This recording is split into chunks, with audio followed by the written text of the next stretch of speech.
मन कभी शांत क्यों नहीं होता? कभी कभी लगता है कि यह मन कभी शांत क्यों नहीं होता। सुबह होते ही विचारों की दौड़ शुरू हो जाती है। करियर का क्या होगा? मैं दूसरों से पीछे क्यों हूं? क्या मैं सच में सफल हो पाऊंगा? हर पल या तो भविष्य की चिंता घेरे रहती है या फिर अतीत की गलतियां परेशान करती हैं। नींद तो आती है, लेकिन सुकून नहीं मिलता। दिन गुजरते हैं, पर मन को कोई उत्तर नहीं मिलता। ऐसे ही एक दिन एक युवक उदास बैठा था, सिर झुका हुआ, आंखों में थकान और भीतर एक अजीब खालीपन। उसने धीरे से कहा, हे भगवान, सब कुछ होते हुए भी दिल इतना बेचैन क्यों है? तभी हल्की हवा चली और एक शांत, दिव्य आवाज सुनाई दी। यह प्रश्न केवल तेरा नहीं, हर इंसान का है। वह श्री कृष्ण की वाणी थी। युवक बिना चौंके बस सुनता रहा। श्री कृष्ण बोले, मन इसलिए अशांत रहता है क्योंकि वह या तो बीते हुए समय में उलझा रहता है या आने वाले कल के पीछे भागता है। वह वर्तमान में ठहरना ही नहीं चाहता। जब तू कोशिश करने से पहले ही परिणाम सोचने लगता है, जब तू खुद को दूसरों से तुलना करने लगता है, तब यह बेचैनी और बढ़ जाती है।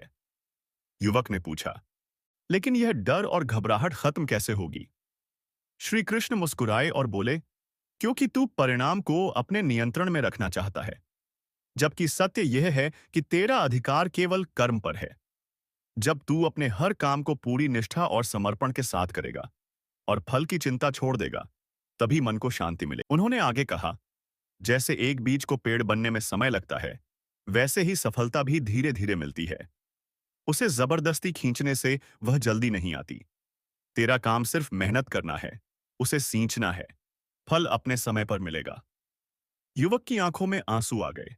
उसने महसूस किया कि असली शांति बाहर नहीं, द्वितीय सिमाई अनाई राही, बल्कि अपने कर्म में विश्वास रखने और वर्तमान को स्वीकार करने में है। मैं खुद को खोता जा रहा हूं। युवक की आवाज कांप रही थी।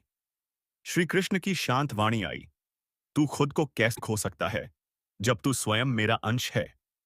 जो थकान तू महसूस कर रहा है, वह तेरे मैं मसेरा सिक्वास जुड़ी है।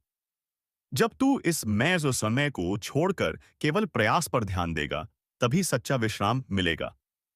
उन्होंने आगे कहा, अपने मन से कह, मन, तू मेरा दास है, मैं तेरा नहीं। मन को साधना पड़ता है, उसे दिशा देनी पड़ती है।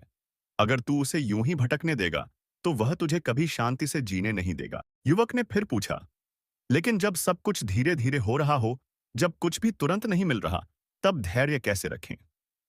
श्री कृष्ण मुस्कुराए, देर होना हार नहीं होती। कभी कभी समय इसलिए लगता है क्योंकि उस प्रक्रिया में कुछ बड़ा तैयार हो रहा होता है। जैसे एक बीज को वृक्ष बनने में समय लगता है, वैसे ही तेरी मेहनत भी सही समय पर फल देगी। अपनी यात्रा पर भरोसा रख। कई बार ब्रह्मांड तुझे धीमा इसलिए करता है ताकि तू अपनी असली शक्ति पहचान सके। फिर उन्होंने अंतिम बात कही, मन की शांति बाहर नहीं में न दूसरों की जिंदगी देखकर। शांति भीतर मिलती है जब तू खुद को स्वीकार करता है, खुद से प्रेम करता है और अपने कर्म पर विश्वास रखता है। जिस दिन तू वर्तमान में जीकर बिना फल की चिंता किए कर्म करेगा, उसी दिन तुझे सच्ची शांति मिलेगी। याद रख, शांति कोई मंजिल नहीं, बल्कि एक अवस्था है, और वह तेरे अंदर ही है। युवक की आंखों में अब उम्मीद थी। वह उठा और उसी रास्ते पर आगे बढ़ने लगा जो पहले अधूरा लगता था। फर्क सिर्फ इतना था कि अब उसके साथ सही समझ और विश्वास था।